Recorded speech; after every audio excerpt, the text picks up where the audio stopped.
এখানে সবার সামনে তুমি তোমার দাদার সাথে এটা কিভাবে কথা বলছো কানাই? কেন? শুনতে খারাপ লাগছে? কিন্তু কি করি, সত্য তো এটাই।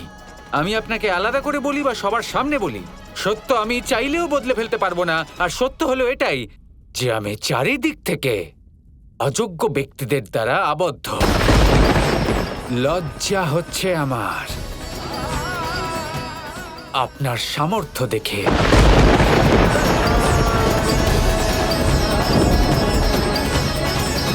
বিমান পাওয়া গেছে?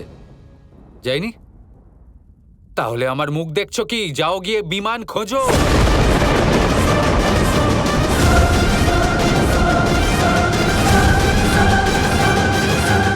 এই যে দ্বারকার প্রধান সেনাপতি, আপনার জন্য আলাদা করে কোনো ঘোষণা করতে পারবো না।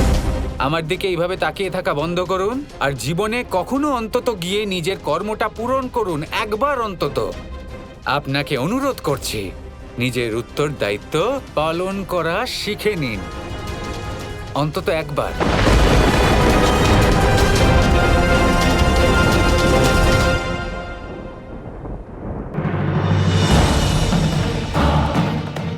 দেখতে পাচ্ছ শাল্য, আমার শক্তি কোন রকম যুদ্ধ না করেই তোমার পুষ্পক বিমান আবার আমাদের কাছে ফিরে আসছে। এবার আমি এই কপটাসুরকে শেষ করে দেব। এই কপটাসুর আমার কৃপা লাভের যোগ্য নয়।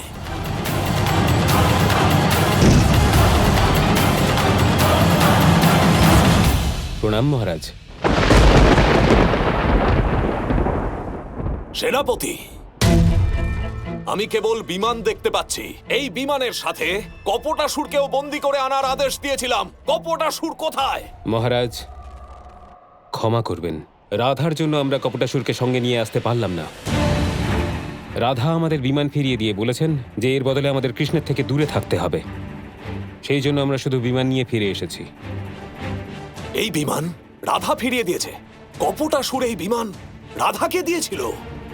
ওই কপটাসুর নিজেকে কৃষ্ণ বলে ভাবতে শুরু করেছে, আর ও এবার রাধার ভালোবাসা পেতে চাইছে। সেই জন্যই ও তোমার সাথে ছলনা করেছে।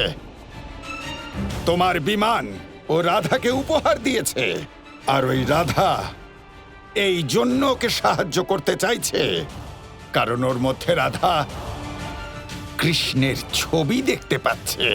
এর অর্থ হলো যে হয়তো রাধা জানে যে ও কৃষ্ণ নয়, ও কপটাসুর।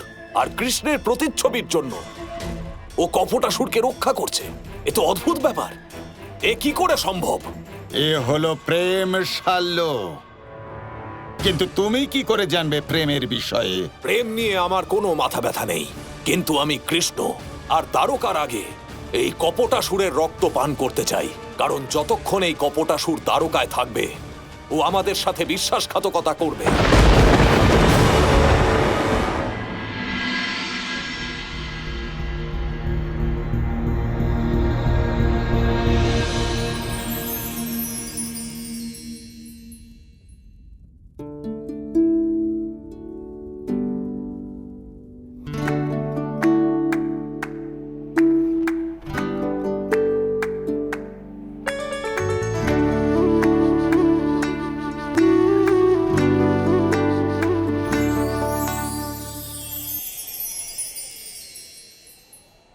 এটা তো পথ মনে হচ্ছে।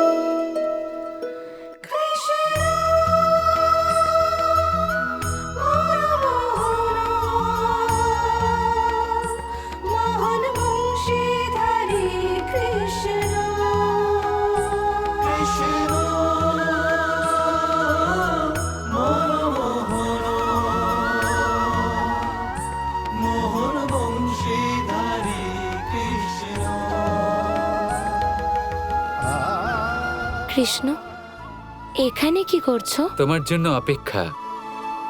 ক্ষমা করে দিও, একটু ব্যস্ত ছিলাম। তোমার যতই দেরি হোক না কেন, যতই সময় লাগুক না কেন, আমার কোনো অসুবিধা নেই, কারণ আমার জীবনই তো হলো রাধার জন্য প্রতীক্ষা। এবার দেখলে তুমি, কপটাসুরের ছলনা, ওর কপটতা, ওর ক্রোধ। কৃষ্ণের রূপ ধারণ করলেই কেউ কৃষ্ণ হয়ে উঠতে পারে না রাধা। কৃষ্ণ, এমন কে আছে যার মধ্যে কৃষ্ণ নেই? কৃষ্ণের ব্যক্তিত্বের বীজ নেই? কৃষ্ণ ব্যক্তি নয়, কৃষ্ণ শক্তি। যদি তা জাগ্রত হয়, আত্মাও পরমাত্মা হয়ে ওঠে।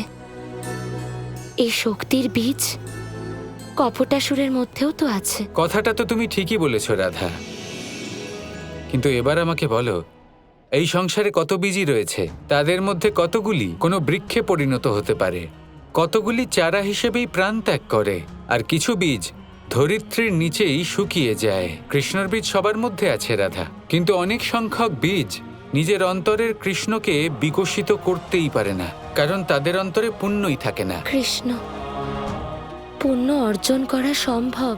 অবশ্যই তা করা সম্ভব, কিন্তু এবার বিষয়টা হলো যে এই কপটাসুর, যার নামের মধ্যেই কপটতা রয়েছে, ও কি পুণ্য অর্জন করতে পারবে?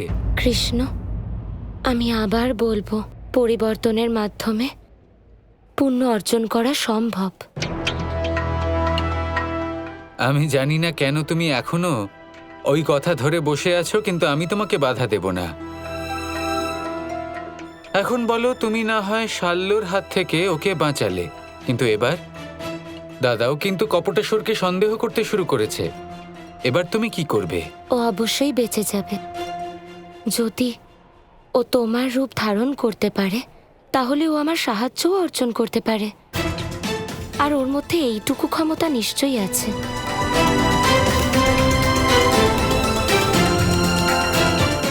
এবার ফিরে এসো কৃষ্ণ, কতক্ষণ একা বসে থাকবে?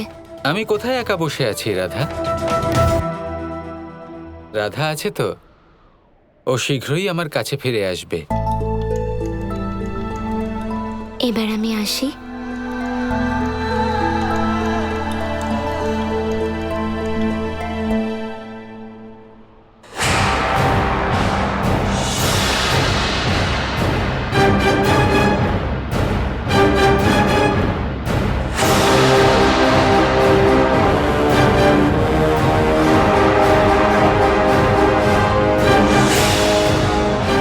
এত খোঁজার পরেও যখন এই বিমানটা পাওয়া গেল না, তখন এটা খুব স্পষ্ট যে এই বিমান দ্বারকার ভিতরে নেই।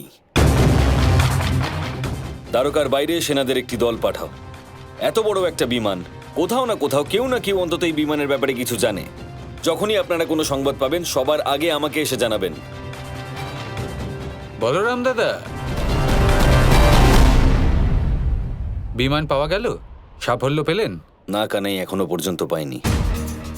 আমার মনে হচ্ছে যে ওই বিমানটা দ্বারকার মধ্যে নেই, সেজন্য কি বলি আমি আপনাকে, এই অভেদ্য দ্বারকাতে আপনার তত্ত্বাবধানে একটা গোটা এত বড় বিমান চুরি হয়ে গেল, আর আপনি কিছুই জানেন না। ব্যাস কৃষ্ণ,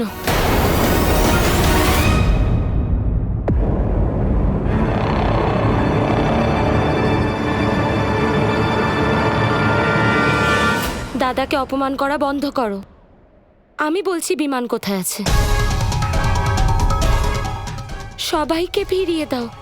বিমান তুমি আমায় দিয়েছিলে, তাই না? তাহলে আমি বলছি ওটা কোথায়? সবাই যান।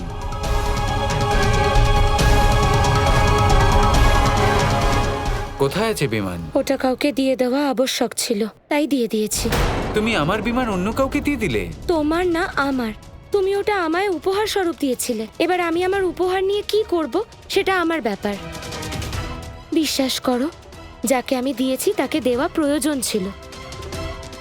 আমার উপর বিশ্বাস আছে নাকি বাকি লোকেদের মতো আমার উপরেও রাগ দেখাবে?